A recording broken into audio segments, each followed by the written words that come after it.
Assalamualaikum warahmatullahi wabarakatuh. Kami daripada SMK Pengurusan. Saya Kadet Nazrina Nur Medina binti Manazri. Ikatan simpul manuk. Ikatan simpul manuk biasanya diikat pada tali, kayu ataupun pancang. Mula-mula lilitkan tali pada kayu. Bahagian kanan lilitkan sekali lagi. Kemudian ambilnya di bahagian tengah. Tarik sekuat hati. Kemaskan ikatan. Ikatan simpul manuk telah selesai. Saya Kadet Aina Nafisah binti Muzaffar. Ikatan silang. Ikatan silang biasanya digunakan untuk mengikat dua batang kayu pada sudut 90 darjah. Pertama kali buat ikatan simpul balak.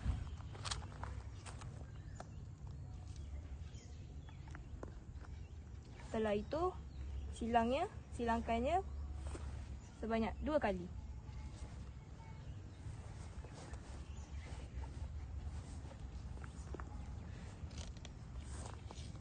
Setelah itu ikat silang lagi pada sisi yang lain.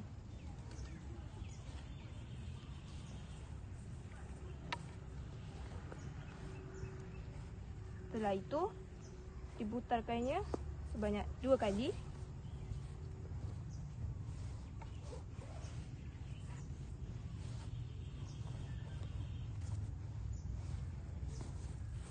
Ikatan silang telah selesai. Saya Kadet Nur Sofia Fatihah binti Muhammad Nur. Ikatan lilit 2 simpul. Pertama, lilitkan tali pada kayu selama 3 kali. Sebanyak 3 kali. Kemudian ikat tali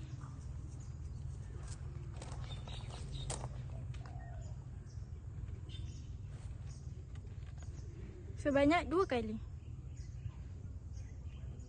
Ikatan ini digunakan untuk mengikat tali pada batang pokok dan mudah dibuka. Nama saya Kadet Siti Nurdamia binti Hatamunsi. Ikatan balak. Ikatan balak digunakan untuk mengikat batang kayu ataupun balak untuk ditarik ataupun diikat. Mula-mula masukkan tali ke dalam tali, kemudian lilitnya sebanyak 3 kali. Kemudian kemaskan ikatan.